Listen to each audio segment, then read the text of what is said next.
Students, पिछली video में आपने सारी प्रोसेस समझ ली, तो अब हम इस वीडियो में सिर्फ अकाउंट्स पे फोकस करेंगे।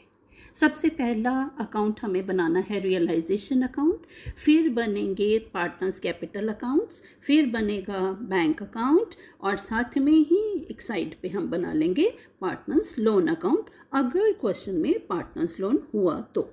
ठीक है ना। तो आपने सीक्वेंस याद रखना, काम आपका बहुत इजी रहेगा। अब रियलाइजेशन अकाउंट के अंदर सबसे पहले जो प्रोसेस हमने शुरू की थी, सारे एसेट्स को ट्रांसफ़र करना है। तो डेबिट साइड आ गए टू एसेट अकाउंट। तो बच्चों आपने सारे एसेट्स को इंडिविजुअली लिखना है, to building, to furniture, to debtors. ठीक है ना। किस वैल्यू पे? उसी वैल्यू पे जिस पे वो बैलेंस शीट में थी। अगर ये एसेट बिक जाता है तो देखो क्रेडिट साइड आ गया बाय बैंक। अगर यही एसेट कोई पार्टनर ले गया तो आ जाएगा bye partners capital account. Clear. फिर सारी लाइबिलिटीज़, जो भी आउटसाइड लाइबिलिटीज़ थी वो हमने बाय साइड ले आनी है, क्रेडिट साइड ले आनी है उसी वैल्यू पे जिससे वो बैलेंस शीट से चली थी। तो बाय आउटसाइड लाइबिलिटी ये भी इंडिविजुअली लानी है आपने। ठीक है। अब ये लाइबिलिटी अगर पे हो गई तो डेबिट साइड आ जाएगा टू बैंक। अगर कोई पार्टनर ने ये लाइबिलिटी पे करने का बोल दिया कि मैं पे करूँगा तो आ जाएगा टू पार्टनर्स कैपिटल अकाउंट। ठीक है बच्चे, तीन तीन आइटम्स दोनों तरफ हो गए। अब देखिए कि अगर कोई अनरिकॉर्डेड एसेट आया और हमने बेच दिया तो बाय बैंक।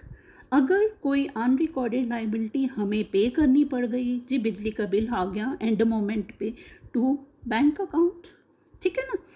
अगर फर्म रियलाइजेशन एक्सपेंसेस पे कर रही है, टू बैंक। अगर रियलाइजेशन के लिए किसी पार्टनर को बोला है कि हम आपको रेम्यूनरेशन देंगे तो आ जाएगा टू पार्टनर्स कैपिटल अकाउंट। ठीक है। फिर आपको इन्वेस्टमेंट फ्लक्चुएशन रिजर्व के बारे में या फंड के बारे में बताया था ना कि उसको तो आपने रियलाइजेशन की क्रेडिट साइड ही लेके आना है, वो आ गया। और वर्कमैन कंपनसेशन फंड या वर्कमैन कंपनसेशन रिजर्व कितना आएगा? जितनी लाइबिलिटी है। ठीक है ना। एक्स्ट्रा जितना भी रह गया वो कहाँ जाएगा? पार्टनर्स की कैपिटल अकाउंट की क्रेडिट साइड जाके डिस्ट्रीब्यूट हो जाएगा। और जो एम्प्लॉयज़ प्रोविडेंट फंड है, दिखने को तो लगता है रिजर्व या फंड है या प्रॉफिट है, बांटेंगे ना, बांटना नहीं है, इट इज़ ए लाइबिलिटी। तो ये भी बैलेंस शीट वाली वैल्यू पे ही चल के आएगा। तो डेबिट साइड हमने जो जो लाइबिलिटी की पेमेंट होनी है इनमें से वो हमने कर देनी है। फिर इस अकाउंट को, क्योंकि नॉमिनल अकाउंट है, अब इसको हम बैलेंस करेंगे। डेबिट साइड बैलेंस बचेगा, टू पार्टनर्स कैपिटल अकाउंट आएगा, it will be distributed in profit sharing ratio. और अगर प्रॉफिट नहीं हुआ तो लॉस हो सकता है, वो भी प्रॉफिट शेयरिंग रेशो में बंट जाएगा। और किसी रेयर केस में ऐसा भी हो सकता है कि ना प्रॉफिट हो ना लॉस हो, तो दोनों साइड इक्वल आ जाएंगी। अब आपने जो नेक्स्ट स्टेप फॉलो करना है, अब ध्यान से देखो। आप सारी बैलेंस शीट की आइटम्स ट्रांसफ़र कर चुके हो ना, बैंक में भी आइटम पहुंची हुई है और कैपिटल अकाउंट्स में भी पहुंच रखा है, और अगर लोन अकाउंट है तो वहाँ भी पहुंच रखा है। अब आपने क्या करना है, रियलाइजेशन अकाउंट में से जहाँ जहाँ जिस जिस आइटम ने जाना है वहाँ भेज दो।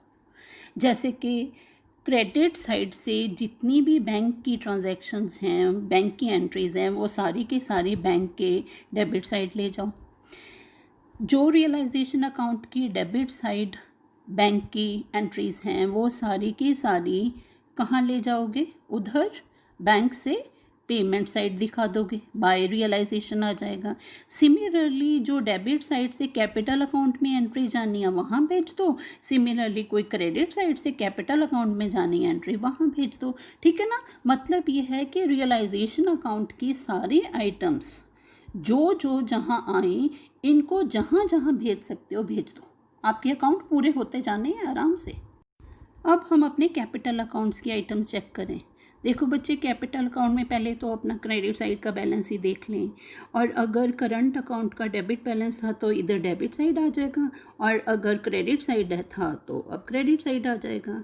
फिर हमने रिजर्व्स का जो हिस्सा दिया हर पार्टनर को, बाय क्यूमुलेटेड प्रॉफिट या रिजर्व, वो बाय नेम आपने ट्रांसफ़र करते जाना है। ठीक है। अब देखो नीचे तीन आइटम्स यहाँ हमने लिखी हुई हैं। ये तीनों आइटम्स कहाँ से आई हैं? वो आई हैं रियलाइजेशन अकाउंट की डेबिट साइड से। सिमिलरली 2 आइटम्स डेबिट साइड ये कहाँ से चल के आई हैं, ये आई हैं रियलाइजेशन अकाउंट की क्रेडिट साइड से। ठीक है, हो गए हमारे अकाउंट पूरे। तो बैलेंस जो है अब, क्योंकि बिजनेस क्लोज हो रहा है, अब तो हम वापस करेंगे पैसा, या किसी की कैपिटल कम रह गई तो उससे लेंगे, मिलाओ पैसा। ठीक है ना। तो अब बैलेंस टू बैंक या बाय बैंक होगा, टू बैलेंस कैरी डाउन या to current account, by balance carry down या बाय करंट अकाउंट नहीं होगा। It will be to bank account या by bank account. To bank का मतलब हम पार्टनर को पैसा वापस कर रहे हैं। बाय बैंक का मतलब किसी पार्टनर की कैपिटल कम पड़ गई थी, उसको फिर लानी होगी। अब कैपिटल अकाउंट के अंदर रियलाइजेशन अकाउंट के बिना जो आइटम्स पड़ी हैं, अब वो अपनी कॉरेस्पॉन्डिंग जगह जाएंगी। जैसे कि आपने यहाँ देखा टू बैंक है, तो ये बैंक की क्रेडिट साइड जाएगी, और यहाँ है क्रेडिट साइड आया बाय बैंक, ये जाएगी उसी बैंक की डेबिट साइड। ठीक है ना, पैसा लाएगा ना वो पार्टनर, तो आएगा पैसा। अब नेक्स्ट प्रोसेस क्या आई हमारी, बैंक अकाउंट को क्लोज करने की। देखो बच्चों, बैंक में फ्रेश तो अब हम कुछ कर ही नहीं रहे, सारी के सारी रियलाइजेशन से या कैपिटल से आएंगी। अब रियलाइजेशन से हम एंट्रीज ले आए, जो लाइबिलिटीज़ की पेमेंट करके आए। ठीक है, पार्टनर का लोन यहाँ आके आपने अब पे करना है, पहले आउटसाइड लाइबिलिटीज़ पे कर देनी है, फिर पार्टनर का लोन वापस कर देना। ठीक है, हमने रियलाइजेशन के एक्सपेंसेस भी यहाँ से पे करने हैं, तो अल्टीमेटली बाय रियलाइजेशन अकाउंट ही आएगा। इसी तरीके से डेबिट साइड बैंक में क्या है, आपने कैश को ला के यहीं पे डाल देना। टू रियलाइजेशन अकाउंट, जितने भी एसेट्स आपने बेचे, तो अब क्या बचा, या टू पार्टनर्स कैपिटल अकाउंट होगा या बाय पार्टनर्स कैपिटल अकाउंट होगा। ठीक है, या तो किसी पार्टनर ने कैपिटल और देनी है जिसकी कम पड़ गई थी, वो बैंक में आएगी, या फिर पार्टनर की कैपिटल वापस होगी। ठीक है ना।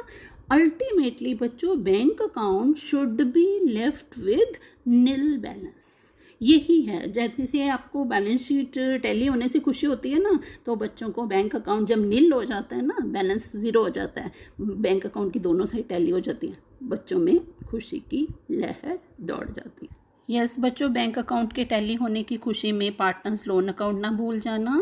चाहे एक ही एंट्री होती है, इसको भी आपने बना के दिखाना है अगर बैलेंस शीट में पार्टनर का लोन हो।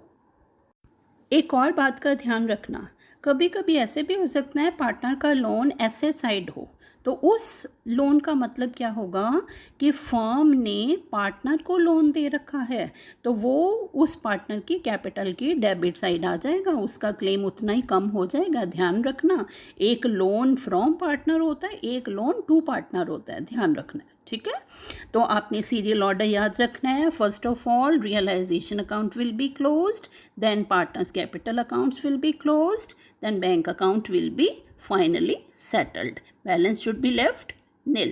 And in case partner's loan account is there, partner's loan account must be shown. ठीक है बच्चे? Okay, thanks for watching this video. If you have liked it, subscribe this channel.